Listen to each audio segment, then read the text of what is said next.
बिस्मिल्लाहिर्रहमानिर्रहीम, अस्सलाम वालेकुम। मैं आपका होस्ट डॉक्टर अवैस और आपकी खिदमत में हाजिर है एक और एपिसोड के साथ slim and well podcast series में। अ, आज उसी सिलसिले को हम आगे लेके चलते हैं जो आप पहले लेके चल रहे थे, रमज़ान के सिलसिले को।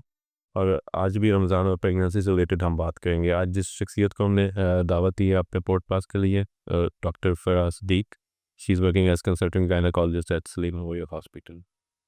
अस्सलाम वालेकुम। वालेकुम सलाम डॉक्टर वैस, कैसे हैं आप? अल्हम्दुलिल्लाह, आप सुनाएं। ये अल्लाह का शुक्र है। Thank you so much podcast के लिए टाइम निकालने के लिए।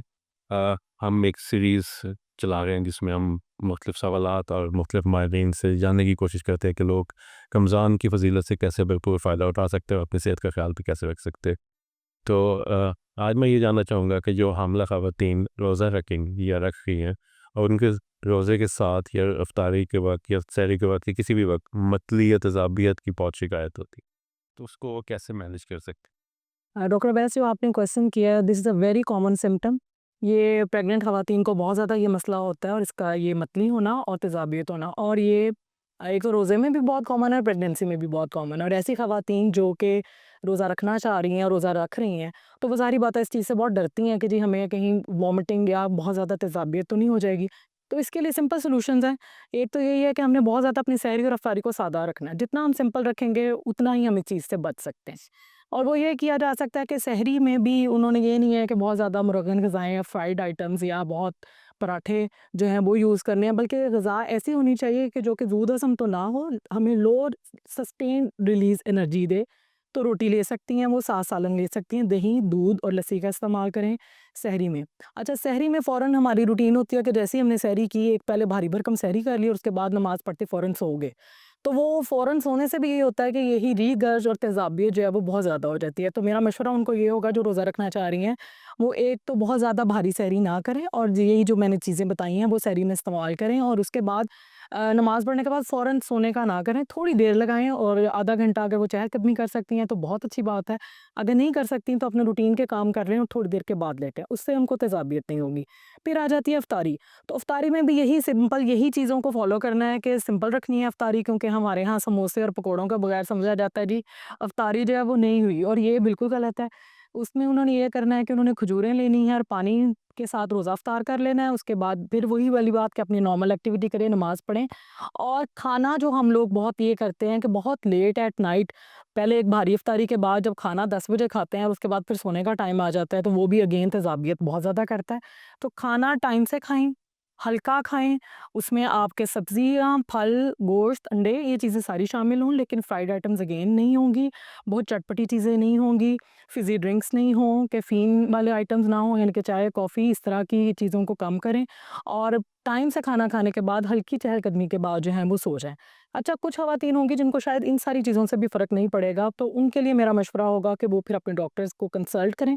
वो हो सकता है उनको कोई एंटासिड सिरप स्टार्ट करवा दें या फिर कुछ ऐसी मेडिसिन स्टार्ट करवा दें जिससे वो अपने रोज़े को कंटिन्यू कर सकें। हैं? बिल्कुल ठीक हो गया। अच्छा, एक और ख़तरा जो होता है प्रेगनेंसी के दौरान और ख़ास तौर पे जो फीमेल्स रोज़ा रख रही होती हैं ड्यूरिंग प्रेगनेंसी, वो ये होता है कि वो डिहाइड्रेट ना हो जाए, उनको पानी की कमी ना हो। जी, बिल्कुल, मेरा ख़्याल में ये सबसे इम्पोर्टेंट कंसर्न है। ये हमारा भी यही कंसर्न होता है कि रोज़ा रखना वैसे तो उसकी कोई ममानियत नहीं है, और जो अगर ख़वातीन अपनी डिहाइड्रेशन को प्रिवेंट कर सकती हैं, वो ज़रूर रोज़ा रखें। और हमारा कंसर्न भी ये है कि डिहाइड्रेशन नहीं हो। तो डिहाइड्रेशन को प्रिवेंट करने का तरीका यही है कि पानी जो है वो ज़्यादा से ज़्यादा इस्तेमाल करें। अब पानी ज़ाहिर बात है सिर्फ़ सहरी में ले सकती हैं और इफ्तारी में ले सकती हैं। सहरी और इफ्तारी में उनका 8 से 10 ग्लास पानी का जो है वो इंटेक होना चाहिए। उसके लिए एक तो यही कि पानी इस्तेमाल करें, इसके अलावा स्कंजबीन इस्तेमाल कर सकती हैं, दूध, लस्सी का इस्तेमाल, दही और फ्रूट्स। फ्रूट्स खुद में उनमें फल वो वाटर कंटेंट होता है, तो वो भी प्रिवेंट करता है डिहाइड्रेशन को। उसके अलावा ऐसे ही वही फ़िज़ी ड्रिंक्स वगैरह अगर वो नहीं इस्तेमाल करेंगी, पानी के ऊपर ध्यान रखेंगी, तो इंशाल्लाह उनको डिहाइड्रेशन नहीं होगी। लेकिन यहाँ मैं ज़रूर बताना चाहती हूँ कि कुछ डिहाइड्रेशन या पानी के कमी के हमारे सिम्पटम्स या साइंस होते हैं, उन पे वो ख़ास चेक रखें।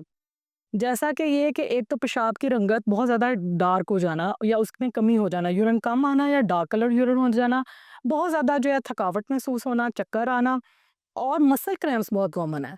ठीक है, अगर उनको मसल क्रैम्प्स हो रहे हैं या इस तरह के सिम्पटम आ रहे हैं, तो फिर वो ये करें कि वो थोड़ी देर रोज़े में ब्रेक दें। यानी कि कुछ रोज़े उन्होंने रख लिए हैं, 2-3 दिन का वो ब्रेक दे लें और उसमें अपनी डिहाइड्रेशन या पानी की कमी को पूरा करें, और ये पानी की कमी पूरा करने के बाद वो दोबारा से फिर जो है वो रोज़ा रख सकती हैं। और अगर इन सारी चीज़ों के साथ या इन सारी तदाबीर को करते हुए भी उनमें ये सिम्पटम्स स्टिल परसिस्ट करते हैं, तो फिर मेरा यही मशवरा होगा कि फिर वो अपने डॉक्टर से फ़ौरन कंसल्ट करें। ठीक है, क्योंकि ये एक डिहाइड्रेशन की मुख्तलिफ सेवेरिटीज़ होती हैं। अगर कोई बहुत सेverely डिहाइड्रेट हो जाए तो उसके क्या अलामात हो सकते हैं, जैसे बच्चे की मूवमेंट से ले बिल्कुल, वो भी यही इनको फौरी जी, जी, जी, जी। जिस तरह के सिम्पटम्स मैंने बताए हैं, मैं तो कह रही हूँ कि उन्हीं सिम्पटम्स पे अगर उनको लेथार्जी, कमज़ोरी, चक्कर, थकावट महसूस हो रही है, वो इसी पे कंसल्ट करें। लेकिन यही होता है कि ये जो मैटरनल हाइड्रेशन होती है, वो ही जो है बेबी का लाइकर वॉल्यूम बना रही होती है। तो यही हमारा कंसर्न होता है कि मुझे लाइकर वॉल्यूम ना कम हो जाए। जब लाइकर वॉल्यूम या बेबी के गिर्द पानी कम हो जाता है, तो ऑब्वियसली मूवमेंट भी कम हो जाती है। तो जैसे ही अगर उन्हें लगे कि बेबी की मूवमेंट कम है, तो तब तो उन्होंने बिल्कुल भी घर में इस चीज़ का वेट नहीं करना और अपनी गायनेकोलॉजिस्ट या अपनी जो डॉक्टर हैं उनको ज़रूर कंसल्ट करें और फ़ौरन जो है वो उसको वहाँ उनके पास पहुँचें। फिर अगर वो उनको फ़र्दर मशवरा देती हैं कि वो रोज़ा कंटिन्यू कर सकती हैं, तो ज़रूर करें, और अगर नहीं कर सकती तो ज़ाहिर-सी बात है फिर वो अपनी गिनती बाद में आम दिनों में पूरी करेंगी। बिल्कुल ठीक हो गया। Thank you so much ma'am, आप यू आर वेलकम। टाइम निकालने के लिए, हमारे पॉडकास्ट में आने के लिए। थैंक यू व्यूअर्स, हमें पेशेंटली सुनने के लिए। हमें आप लोगों की फीडबैक का इंतज़ार रहेगा।